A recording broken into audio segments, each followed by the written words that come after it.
we had very different approaches to music. Johnny was very ambitious, outgoing. He was Johnny Cool Daddy Winter with the shades and the guitar, and he watched Bandstand and read all the magazines. He actually had that dream of becoming a star. I was the strange kid that played all the different instruments. Because after I had mentioned, Johnny and I started out on ukuleles, and Johnny graduated to guitar. Then I started playing electric bass, and then I switched to electric piano.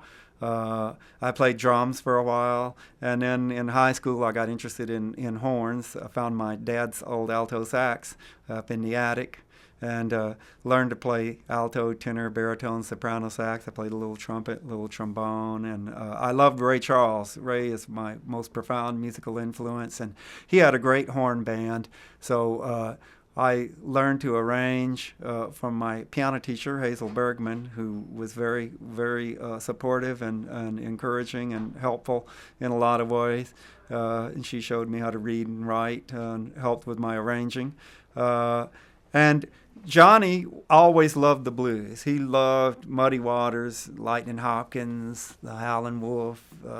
I more gravitated toward the urban style of blues. Ray Charles, B.B. King, the more I guess you'd call it sophisticated, more like city blues as opposed to the gut bucket back in the alley Delta style blues that my brother Johnny became identified with.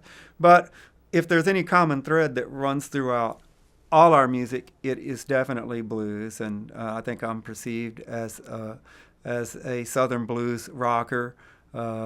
Certainly with the advent of the synthesizer and my association with the keyboard, I think it's a very dynamic sort of image that people came to associate me with. I was the first guy to have the idea of putting the strap on the keyboard, playing it like a guitar, and that was like a new innovation back at that time, and I just happened to be the first one to think of it. But it was frustrating being stuck behind a big, massive bank of keyboards. So when I was in the music store one day, I said, wow, look at this new synthesizer. This is pretty light. It looks like you could just put a strap on and play it, which is exactly what I proceeded to do. So we definitely went different directions, throughout our careers. Part of what my career has been about is to try to broaden musical horizons and make people aware of all the different styles of that exist even within blues itself. There are certain blues purists that will argue with you about what is and what isn't blues, and people have a tendency to think of blues as something old that's already happened, forgetting that it continues to exert a profound influence on all the contemporary pop rock music that we hear today. So I think it's great to see the blues getting the recognition it so much deserves. I really believe that blues and jazz are the two uniquely American contributions to music.